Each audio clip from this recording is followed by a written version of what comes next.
झूमो तो नाचो और मेरे साथ नाचो गाओ I am a disco dancer।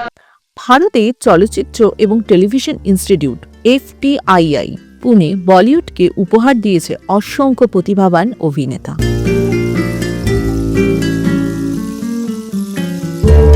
এদের মধ্যে থেকে উঠে এসেছে দুই উজ্জ্বল নাম, এক মিঠুন চক্রবর্তী এবং দুই শক্তি কাপুর।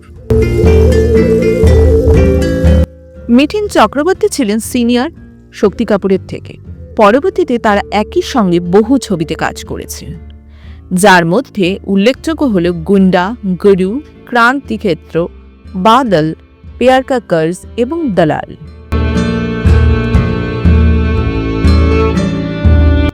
আজ তারা ঘনিষ্ঠ বন্ধু হলেও তাদের সম্পর্কের সূচনা ছিল একদম ভিন্ন। সম্প্রতি এক সাক্ষাৎকারে শক্তি কাপুর তার স্মৃতিচারণ করে FTII-তে তার প্রথম দিনের একটি ঘটনা। সেই সময় মিঠুন চক্রবর্তী তাকে র্যাগিং করে তার নাকি চোখে জল এনে দিয়েছিলেন। শক্তি কাপুর বলেন, যখন আমরা পুনেতে পৌঁছাই আমার হাতে ছিল বিয়ারের বোতল আর মনে হচ্ছিল আমি যেন কোনো এক তারকা। আমাদের হস্টেলে পৌঁছে দেখি গেটের সামনে একজন দাঁড়িয়ে আছে। সেই পরনে ছেঁড়া ধুতি এবং তার দেহের মাংসপেশিগুলি বেশ ভালোভাবেই দেখা যাচ্ছিল। রাকেশ রোশন তখন আমাকে সেখানে পৌঁছে দিতে এসেছিলেন। সেই লোকটি রাকেশ রোশনের পায়ে হাত দিয়ে প্রণাম করল। এরপর সে নিজেকে পরিচয় দিল সে নাকি মিঠুন চক্রবর্তী। শক্তি কাপুর তখনও জানতেন না FTII-তে সিনিয়রদের সম্মান না দেখানোর ফল কতটা ভয়ঙ্কর হতে পারে। তিনি মিঠুন চক্রবর্তীকে সেই সময় বিয়ারের প্রস্তাব দিয়ে বসেছিলেন, কিন্তু মিঠুন চক্রবর্তী তা অস্বীকার করে জানান ইনস্টিটিউটে মদ্যপান নিষিদ্ধ। এর পরপরই পরিস্থিতি বদলে যায়। শক্তি কাপুর বলেন, রাকেশ রোশন চলে যাওয়ার পর হঠাৎ একজন আমার পা ধরে টেনে নিয়ে গেল। সে আমাকে মাটিতে ফেলে দিল আর বলল, তুমি সিনিয়রকে বিয়ার খাওয়ার প্রস্তাব দিয়েছ, এত সাহস। মিঠুন চক্রবর্তী এরপর ঘটনাটি অন্য সিনিয়রদের জানান। তারা মজা করতে শুরু করেন শক্তি কাপুরের চুল নিয়ে। মিঠুন চক্রবর্তী তখন বলেন, তো জুলফ রাতের অন্ধকার, তুই যদি মাথা মুন্ডন করাস তো সকাল হয়ে যাবে। তারপর তিনি কাঁচি বের করে শক্তি কাপুরকে নতুন লুক দেওয়ার চেষ্টা করেন। এই র্যাগিং এখানেই শেষ হয়নি। শক্তি কাপুরকে ঠান্ডা রাতে সুইমিং পুলে নিয়ে গিয়ে সাঁতার কাটতে বাধ্য করা হয়।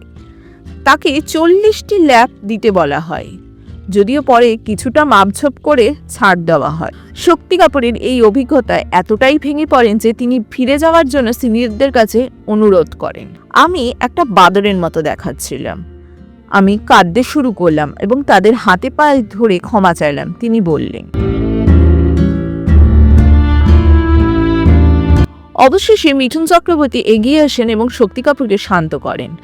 তিনি শক্তি কাপুরকে বলেন, সিনিয়রদের কিভাবে সম্মান দেখাতে হয় তা মনে রাখো।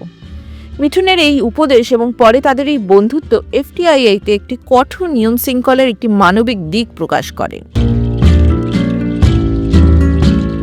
FTII এর এই কঠিন অভিজ্ঞতা পার করার পর শক্তি কাপুর এবং মিঠুন চক্রবর্তীর মধ্যে এক গভীর বন্ধুত্ব গড়ে ওঠে।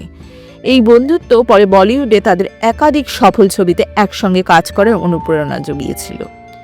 শক্তি কাপুর এবং মিঠুন চক্রবর্তী FTII-এর এই গল্প কেবলমাত্র একটি র্যাগিংয়ের ঘটনা নয়, এটি একটি বন্ধুত্ব, শৃঙ্খলা এবং শিক্ষা গ্রহণের একটি চমৎকার উদাহরণ।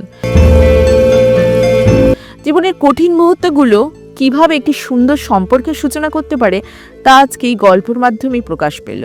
FTII তাদের জীবন বদলে দিয়েছিল, আর এই অধ্যায় আমাদের দেখায় যে কঠোর নিয়মের মধ্যেই সহানুভূতির জায়গা থাকে।